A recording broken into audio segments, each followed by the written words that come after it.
Hello. Did you miss me? For those who are just tuning in or just joining us, I'm Jordan. I'm a mobility reporter here at Politico. And today we're going to be talking about the debate that is taking up all of the oxygen in the room. What will become of the 2035 law banning carbon-emitting vehicles? The European People's Party has pledged to reverse the ban, saying it will help Europe's struggling car makers, it will help them compete and create stability. Green groups and NGOs, meanwhile, say that car makers have been preparing for these targets, that they are aware that these exist, and that the targets help make them more competitive, and you guessed it, create stability. So who is right, and who is going to come out on top? Well, in just 45 minutes, you'll have the answer, we hope. A brief reminder to talk about us on X, Blue Sky, or whatever your social media platform of choice is. And now, without further ado, let me introduce our speakers. You will notice that we have one missing. Daniel Mess had a scheduling conflict this morning, but he will be with us later today. So we have Yves Delmas, CEO of GeoPost, Maria Kilionen, MEP with the Tran Committee, Peter Mock, the European Managing Director of the International Council on Clean Transportation, and Jean-André Barbosa, Vice President of EU Affairs for Renault. But first, I want to open it up to our audience. Show of hands, who got here in a car today? All of like 6 people, okay? The green advocates are really happy about that turnout. And keep your hands raised if it was an EV. Okay, half. That's actually better than I thought it would be.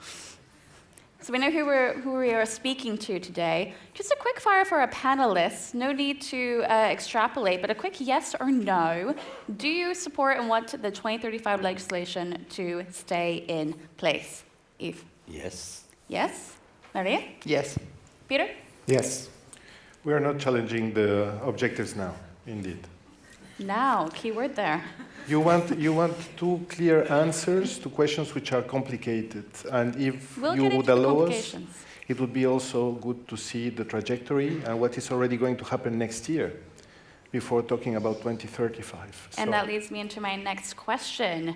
Do you want the 2025 target to stay the same? And a reminder for our audience, those are new emission standards that will be in place, and automakers will face fines if they cannot meet them.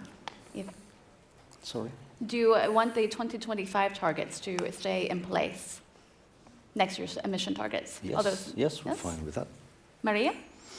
I think targets can be the same, but can we fulfill them?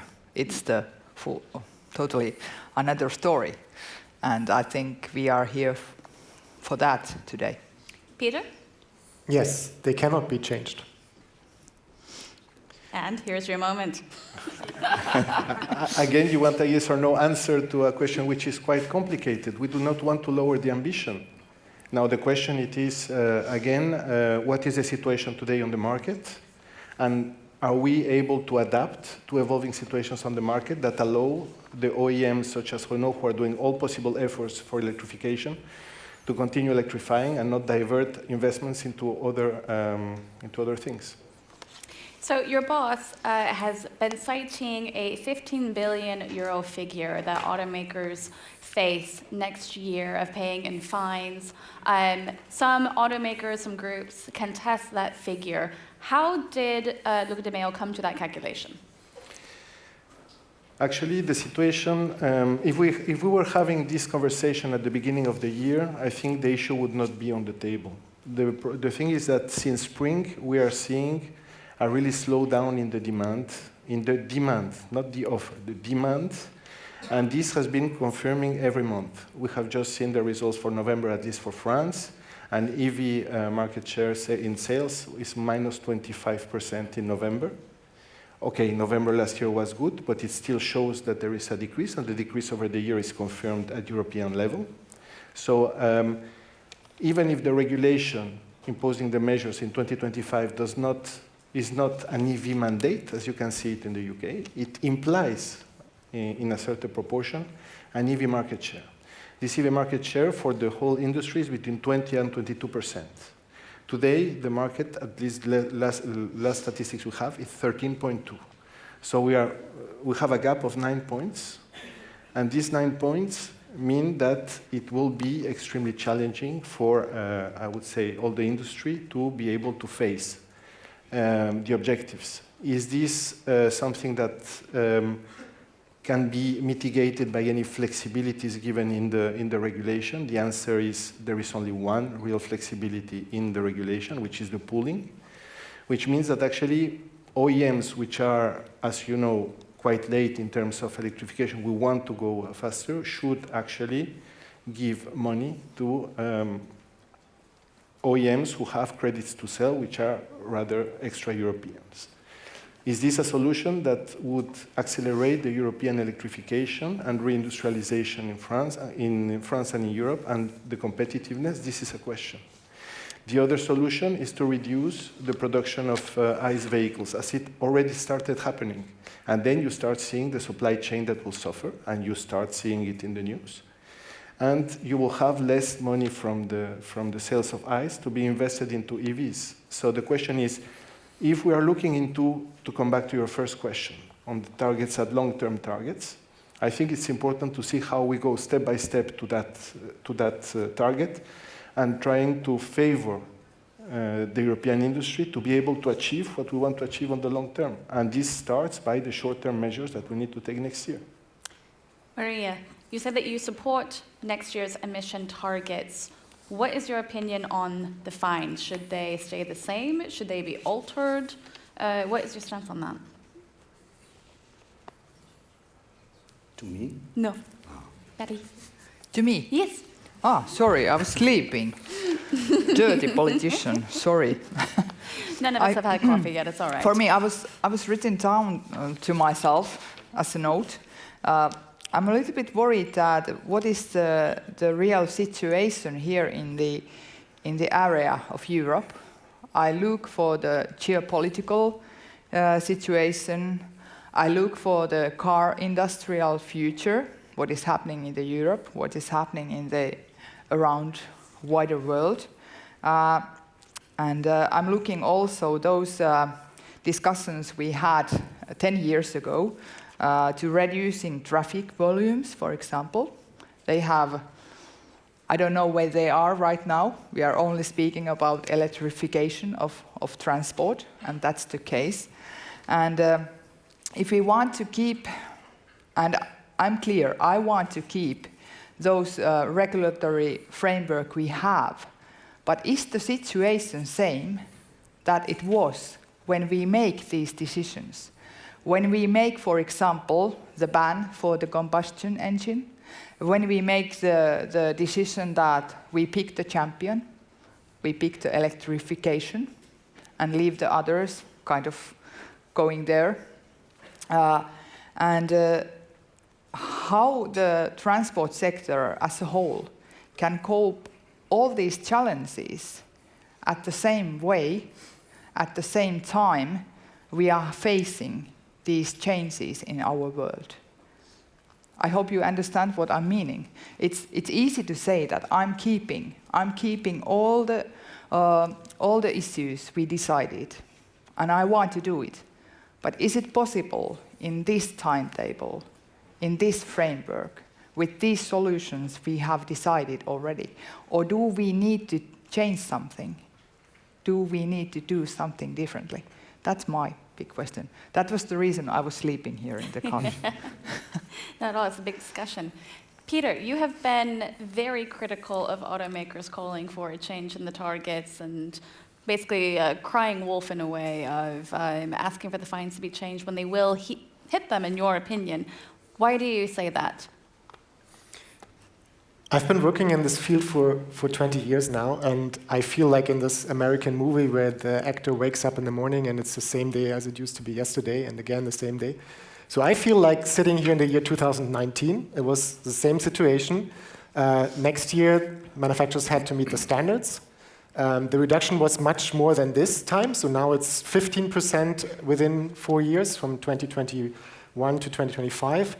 Back then it was 27% from 2015 to 2020, so a much stronger reduction. Charging infrastructure was not in place back then. Electric vehicles was a completely new thing. And car manufacturers were complaining. They said, we cannot meet the targets next year. It was a big crisis. If you have forgotten, it was also an economic crisis back then for the car industry. And Renault was also the most vocal back then, saying we cannot meet the targets. And then something happened. Basically, starting from January 2020 onwards, manufacturers changed their marketing strategy. They pushed their vehicles into large fleets. They made electric vehicles more attractive. Charging infrastructure was rolled out. And within 1 year, the market share, it increased from 2% in 2019 to 6% in 2020 and then 10% in 2021. And the CO2 emissions, they reduced by 1% per month, whereas they used to reduce by about 1% per year before. So within 1 year, we saw a completely change of the market situation. And the same thing will happen again this time. We came out with a study in October showing that the targets for next year, they are feasible. You can meet them. You can use electric vehicles. You can roll out electric vehicles. You can, of course, change your whole marketing mix. You can incentivize your dealers to sell more electric vehicles. You can use plug-in hybrid vehicles. You can use eco-innovations. And you can use pooling if you need it. There's many different flexibilities. And there are car manufacturers that have said, we have no problem with this. I mean, your competitor, Stellantis, has a detailed explanation of how they will meet the standards next year. And they have explained that with every electric vehicle they sell, they will make a profit, and they don't really care if it's electric or combustion engines next year. So I'm super confident that manufacturers will meet the targets next year. The challenge, though, is that in Europe we have this five-year step regulation, so we don't have annual targets. We have 2020, 2025, and believe me, in 2029 we'll have the same discussion here again. It will be the same situation, and in 2030 everything will be fine. So unfortunately, that is how it is, but I'm very confident. I trust in manufacturers' marketing abilities, and I am very sure that they will meet the targets next year. Jean-André, I'm going to give you a chance to respond, but first, how does logistics companies play into this? What do you make of Peter's argument, and will that have an impact at all on your business? Well, actually, first of all, I hope I haven't been invited here only as being one of the biggest polluters in the room, as I understand, as Geopost, but maybe because Geopost is one of the most ambitious company in its sector when it comes to decarbonization. So what we try to do, I mean, what we actually do already, that we have extremely ambitious, as stated, we have an SBTi certified ambition for 2040, meaning that by 2040 will be net zero.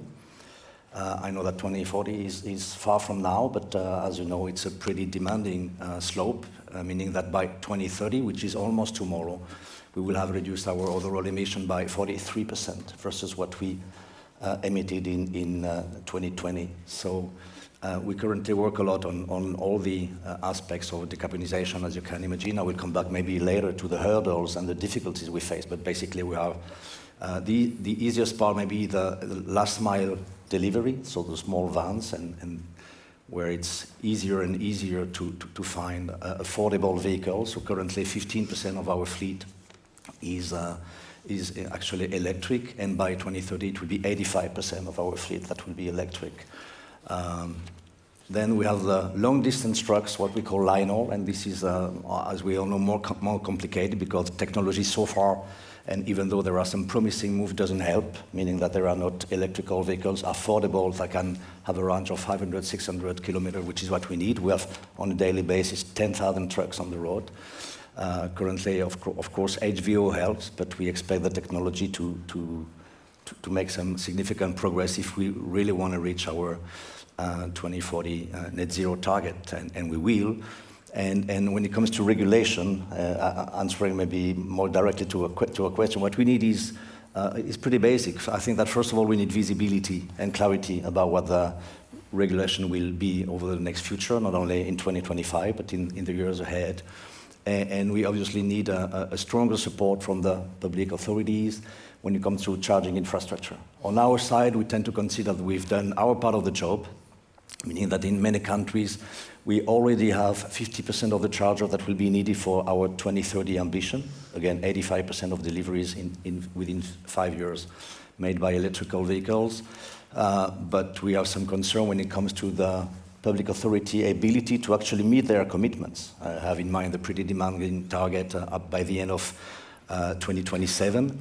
And there, it looks like this plan might be delayed. And if we really want to be more and more, less and less CO2 emitters, we need those public infrastructure to be in place.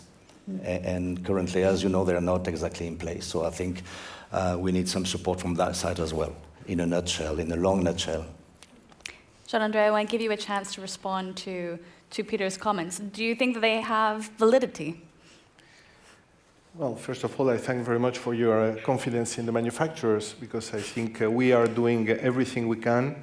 And for those who have been at the Paris Mondial de l'Auto in October, you have seen that Renault has released the R5, the Alpine 290, the R4. Scenic was Car of the Year this year. We have the Megane. R5 is nominated for Car of the Year next year. Twingo will be released in 2026, and even for the logistics of the last kilometer, we have a project which is called Flexis, which is probably a very good solution in terms of modularity for the cities. We are taking into account in this policy not only the fact that these are electric vehicles, but also the needs of, in particular, the stakeholders like cities. We are reducing the footprint in terms of space. This is the case already of R5 compared to other electric vehicles, but Twingo in particular.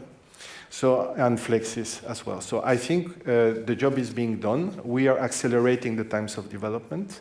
So everything is in place. Despite the fact that we are launching all a new set of new vehicles, analysts like Standard & Poor's, which are references in terms of analyzing the markets, with IHS, they have updated their forecast for next year. In March, there was a figure, and in October, the same forecasts were 25% lower for the EU market. This includes already the sales of the new vehicles. So it's not the OEM saying it, it's Standard & Poor's now. Maybe you think Standard & Poor's is not a reference, then look at HSBC, look at other analysts which are analyzing the situation. So I think if we say there is no problem with the demand, then we are hiding a little bit part of the problem. Now, coming back to the comparison 2019 to 2024, 2025, the situation is not the same. Why? First, because if you look at the special report from the Court of Auditors, the EU Court of Auditors from January, which was analyzing exactly this period for the CO2 regulations, you will see that the reason why there were no fines is mainly because there were other flexibilities included in the regulations that are not today valid. So I maintain my point that the only valid flexibility in this is the pooling, which means that you will be giving money to the competitors, which I don't think in terms of competitiveness for the auto industry in Europe, and Renault is committed to electrify in Europe. We are bringing the electrification in our European factories. We do not think it's really the proper way. Moreover, this is an ecosystem, and you already mentioned the charging infrastructure, but look what is happening also with the subsidies. Take Germany. The subsidy schemes stopped in December, and then you had the German market going down by tens of percent, between 30 and 40%. Now you have seen that France, the budget for the subsidies has been decreased as well. So I don't think we can imagine that this will create a peak in demand. So I would say we should maybe not try to compare too much this to 2019, 2020, saying there is no issue. Maybe we should all sit down and say, what is the situation? How can we find solutions that will not lower the ambitions? Because I think no one wants to lower the ambitions. But how do we make it so that it makes sense in terms of competitiveness and of ambitions in terms of decarbonization? And I think here we are all ready to sit down. There were some ideas which are turning around. You have seen that ASEA is now, for instance, proposing or let's say putting the idea of a banking borrowing system, which is something we have a little bit in other countries, such as Korea, India, UK, which allow actually not to lower ambitions and at the same time to give some flexibility. So I think here we should really try to sit all together, see that we are in an ecosystem, and if the ecosystem at a certain point needs a bit of flexibility, maybe we should be able to give it. Otherwise, we are putting at risk the long-term road, because this is still a long road to go. So this is what I would say. By the way, I think in your report, where you say it is doable, you say that some OEMs will have to double their EV share, and you go even to 26%. So it's more or less like if I tell Politico, because you always also have a printed edition, right? Print twice as much tomorrow, you will sell twice as more. It's not necessarily the case. Because if we do not recognize that there is a difference between offer and demand, and that you have factors determining the demand, and today we see there is an issue on demand, then we might not be able to see the issue as a whole. Peter, if the 2025 targets are altered, is 2035 achievable? First of all, the 2025 targets cannot be altered. It's just not possible. You would have to open the whole regulation. It would have to go to Parliament, to the Council. It would be a 1-2 year process, and everything could be changed, not just the targets, ambitions, or the penalties. It would have to go through the regulatory process, the normal regulatory process. And so I just want to make it very clear this is not possible. I think the car industry or those car manufacturers complaining know about this.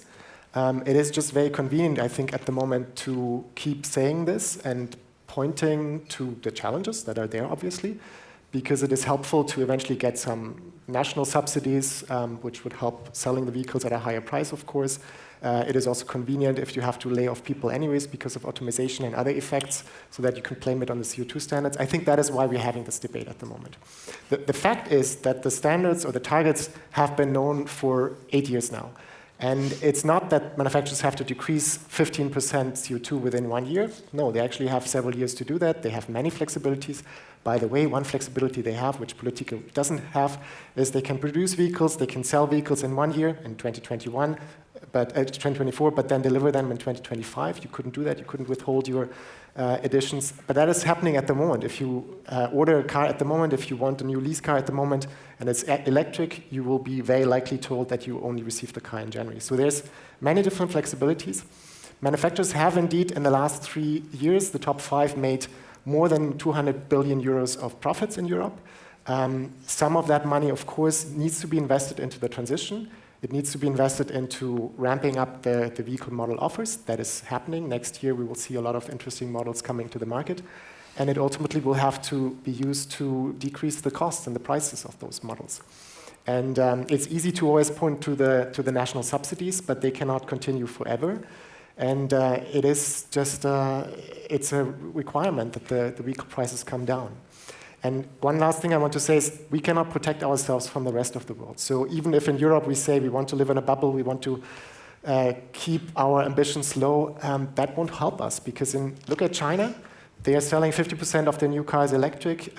They have reached a point where the electric vehicles are becoming cheaper in comparison to combustion engine cars.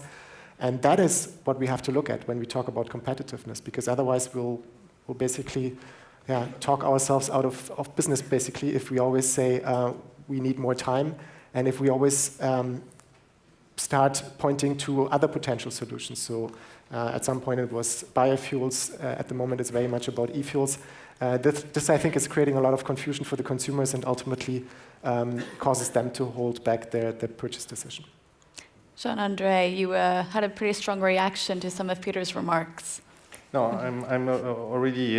It's already good that we are seeing a little bit the debate shift, because at the beginning it was the OEMs are not right. Now it's just that it is impossible. Well, impossible is another thing. Maybe you have seen that. Maybe you know. Of course, you know that the Commission made an anti-subsidy investigation on Chinese electric vehicles. And in the preliminary disclosure of the findings, which is a public document, they make an analysis of the European industry of the EVs. This is an analysis that was made going to the OEMs that participated, which are anonymous, and they went really into the books. And this is the European Commission. I don't think we can put into doubt. What they say it is, at the moment, the European industry of EVs is not competitive, and actually the costs are the prices are lower than the costs. So it is not profitable. So actually, how do you want the OEMs in Europe to develop and try to catch up on electrification if they are not able to sell actually the cars that will be able to finance the electrification. This is a complex balance because we are legacy OEMs. It's not the same, and probably you know how the system developed in China. It's a little bit different than the one we have here. So I think, again, it's not a matter of putting one on one side of the table, the other on the others, and say we should not believe what the other is saying. I think we have to sit down. I think we have some elements and we have data.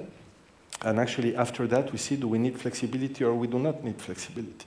But if we just say there is no issue, this is like 2019, and the OEMs are lying, then I think this will not help actually the ecosystem as a whole, because we are all part of the same ecosystem. And if I telling you we are not challenging the ambitions, is because we are not challenging and we are showing it in acts. By the way, I wanted to speak in a second part, I hope we will have time, about Emblem, which in my opinion is something Renault has developed, which is fantastic.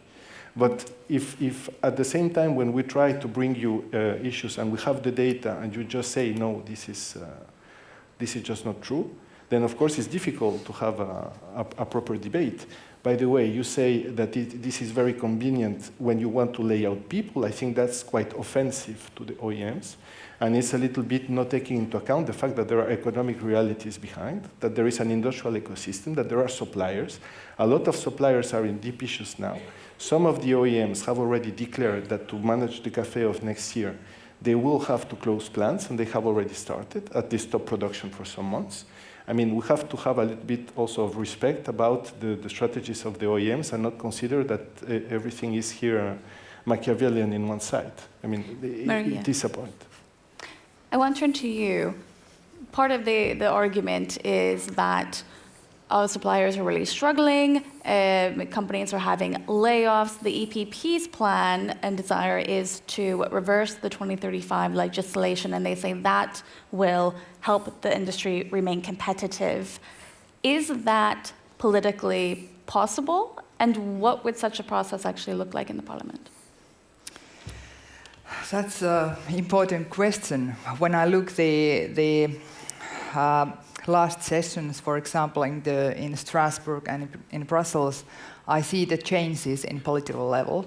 EPP is having coalitions from the far right, and they really want to change the legislation. I got the feeling inside the parliament.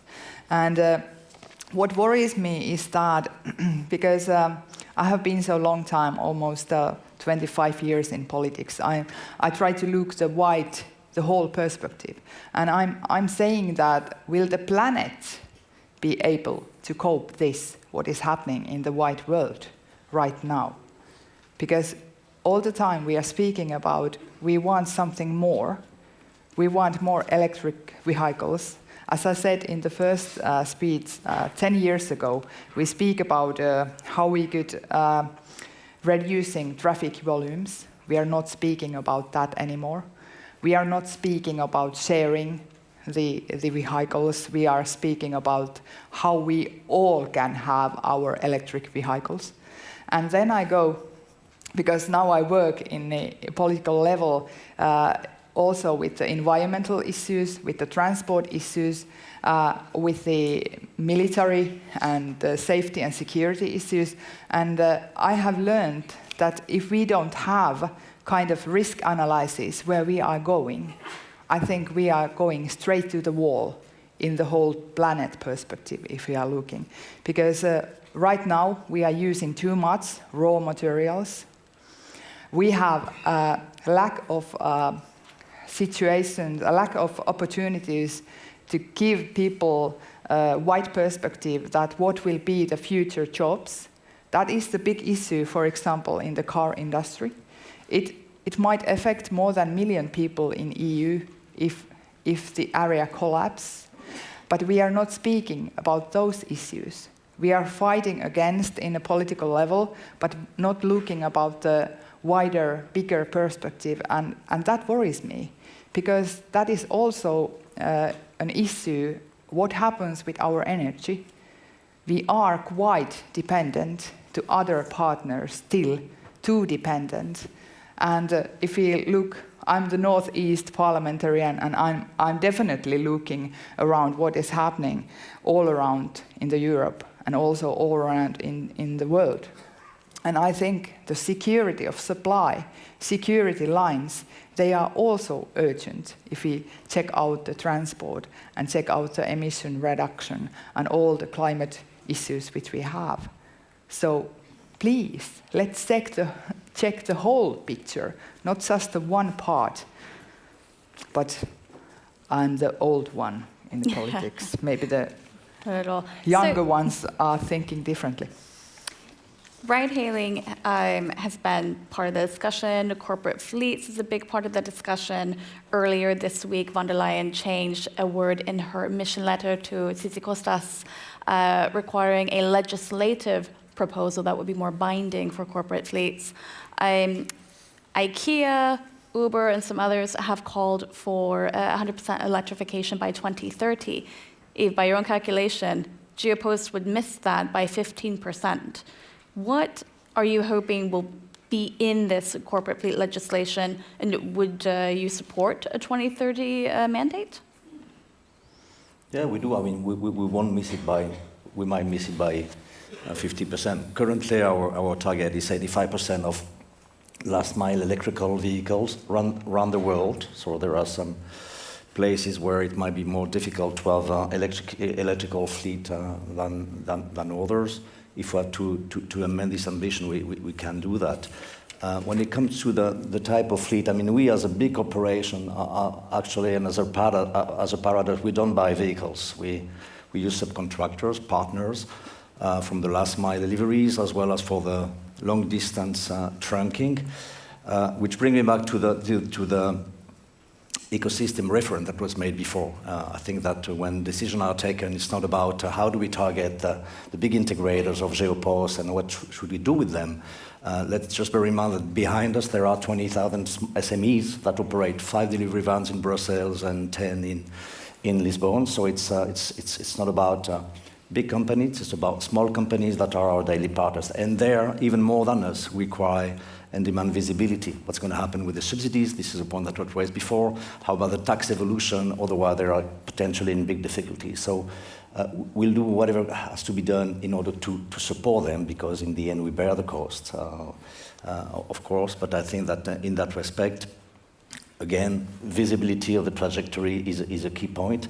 Let's bear in mind that we, as I said before, invest heavily in decarbonization. I think we are currently the most ambitious parcel delivery company when it comes to at least the net zero horizon. Let's bear in mind that we will do that regardless of the legal evolution, because we think it's our duty, but we don't do that only because we're nice. We think we have to do that as a citizen company, but let's bear in mind as well that it has a heavy cost. I mean, the extra cost, which is something I don't like to use, of our decarbonization plan amounts to 75 million a year, taking into account OPEX and CAPEX, right? I don't like the extra cost because we do not see that as an extra cost, rather than as a needed investment, bearing in mind besides that we know that many customers of ours wouldn't be customers of Geopost if we had not initiated already this path to decarbonization. But even though it's not a pure extra cost, I think it's a significant amount. It's more than 1 month of profit, basically, between 1 and 2 months of profit that we dedicate to this effort, which is significant, which is not an issue to us because it's part of our mindset and our overall strategy. But this brings me back to let's make sure that all the actors are aligned and that everybody plays his role. Part of the EPP's plan is also calling for the use of synthetic fuels, biofuels. Jean-André, where does Renault stand on that issue? Again, I will not give you a simple answer to this, because what I would like us to understand when we talk about emissions, you reduce emissions to the 2035 regulation, which is tailpipe emissions. But now, let's take examples. I take a small, let's say, segment BC car today, and you take the life cycle CO2 emissions from actually mining or production of the raw materials up to the recycling. We're talking more or less about 50 tons of CO2. When you take a segment C EV today, with, let's say, assumptions we can discuss after, but let's say it's more or less the figure. You are talking life cycle analysis, we will consider it as being a 0, because this is how the regulation considers it. You still have to know that there are 25 tons of CO2 in this car, which are before starting to use it. Once you use it, it is 0, but the usage is 0, but before you have this. If we want to really speak about 0, because CO2 is it's a global issue, we should take into account the whole cradle to grave. And Renault has an approach cradle to grave. This is why I wanted to speak about Emblème. Emblème is the concept car that we proposed in Paris, which has actually one simple feature, and you can look it in the internet, it's a very nice car, by the way. It reduces the CO2 footprint by 90%. So this car, cradle to grave, will be 5 tons of CO2. Actually, I think that is what we need to look at. Renault Group is advocating for a long time for a life cycle analysis to be implemented as soon as possible. Because when I tell you, how do you want, what is the length of this table, you will ask me for a ruler. If I ask you what is the weight of my suitcase, you will ask me for a balance, or something, a weight. When I tell you, please, can you compare me these two cars in terms of CO2, actually we have no tool today. We have no tool. So when we talk about emissions, I would say we need really to start looking at it a little bit, maybe on a more global stage, and seeing from cradle to grave, really what are the efforts that are being made in terms of decarbonation. This is why, coming back to your question, this is why your answer is, the answer to your question, it is, we are for a life cycle analysis. Let's compare on the basis of life cycle analysis, what are the best technologies in terms of what can really help decarbonation. E-fuels, if you tell me for the existing fleet, it allows to reduce the CO2s immediately. So in case they are available, why not? That's my question. In countries that will not be able to electrify because the systems are not ready, if you have a solution that allows to lower the CO2 emissions, is that what we want or not? I think that's also the goal which is raised. So I tell you, there is no simple answer to this question. It does not mean that we are not, as I mentioned at the beginning, that we are not challenging the ambitions in the EU. That's, I maintain. Yeah. Critics will say that altering the targets or introducing different fuel sources risks European automakers falling even further behind Chinese competition, that it is delaying the inevitable and giving Chinese competitors even more time to get ahead. Peter, what do you make of that argument? Yeah, I want to come back to this economic side of things. So I come from Germany, and half of my family, pretty much all my uncles and some cousins, are working in the car industry. So I know, like, firsthand how this affects the families, and I also used to work in the car industry. Take the German car manufacturers and take China, so leaving Europe aside for a moment. They used to sell their high-end vehicles, V8 engines and so on, in China for a really good price and high profit margins. And they used to make good money with that. And they used that money to finance their research development in Germany and maybe also kind of cross-finance some of their other vehicle models. It was a very important source of money for them. But something has changed in China, which is that nowadays the customers there, the affluent customers, they are not turning to those German car manufacturers anymore, but instead they buy Chinese cars. And that has to do, I understand this firsthand from my Chinese colleagues, to a large extent with the fact that the German models are not attractive anymore. They are not electric, they don't have the latest entertainment system, they don't have this karaoke function that is very important in China apparently. So basically the German manufacturers are offering a product in China that is not up to date anymore. It's outdated. And that's why they're like rapidly using market shares there. And this, to a large extent, is what's causing them problems at the moment in Germany, and why, for example, Volkswagen is threatening to lay off people at the moment. This China effect and the automation effect. So whatever we do in Europe, I mean, we can talk about fair competition and all these aspects, but we cannot do anything about China and how they regulate their own market. So if we want to remain competitive in China, for example, we need to offer different products, and those have to be electric, like highly attractive electric vehicle models. How can we do that if in Europe, in our home market, we don't have a good lead market for those type of products? How can you keep selling combustion engine cars in Europe, or relatively not so well developed electric cars in Europe, but then sell high-end electric vehicles in China? It's not possible. You need to have a strong lead market. And so whatever we want to protect ourselves from, we cannot do it. And I'm looking here at you. You come from Finland. You have this company Nokia, which I think went through a similar situation where they developed a product that at some point nobody wanted anymore. And you could have a regulation back then saying everyone needs to use a Nokia phone and smartphones are not for Europe. It would have not helped because simply the more attractive product has succeeded. That and can also happen with the electric vehicles. It's the same, I would say. Electric vehicles, they are the future. They are super attractive. They will be ultimately cheaper to produce. It is the future. And so my pledge here really is, let's work together. I mean, we can, of course, regulation is not perfect. There's many issues that we can still improve. But let's work together in telling a positive story to consumers and not confusing them with all these side issues, but communicate to them electric is the future. And we as car manufacturers offer you interesting products. We as policymakers, stakeholders work together to make the environment, the charging and everything work. But let's work together to a more positive communication, because that is what we need. Otherwise, we cannot compete with the rest of the world.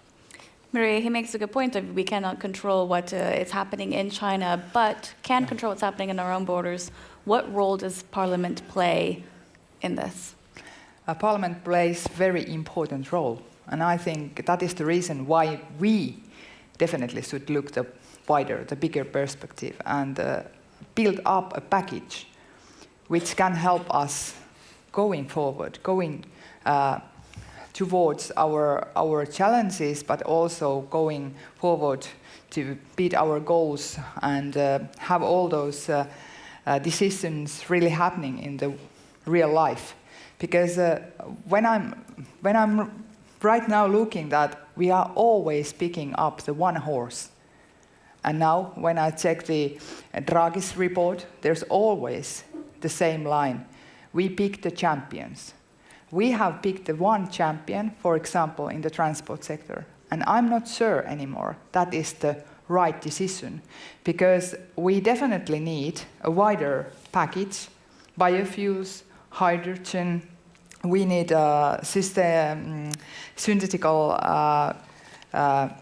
development, and we need changes in our security supply in energy area. We need the decisions that how we can, in all different kind of situations, cope in our transport, because it is the key, it is the backbone of everything what happens in Europe. But I think we are only picking the one apple at a time, when we need to have the whole basket and decide that what is the most workable, most effective, and also when we are looking the people, can they cope? Can they live with these decisions? Because that affects a lot to the politicians, and that has been in the back, for example, for the changes that far right is raising up in all over Europe. Yeah. A lot of food for thought. Not sure we've established what will happen with 2035, but it's probably too early to say. But thank you all for joining us with this panel. We are going to take a short break. We'll have a little networking opportunity out behind you. We also encourage you to visit our Pro booth to get a taste of what Pro offers you. And above all, don't forget to scan the QR code for a special gift. And we will resume at 11:35, here in about 13 minutes, with opening remarks from the Director of EU Advocacy and Delegate at the IRU. And then we'll have a discussion on the outlook of alternative fuels. Thank you so much for joining us, and thank you to our panelists.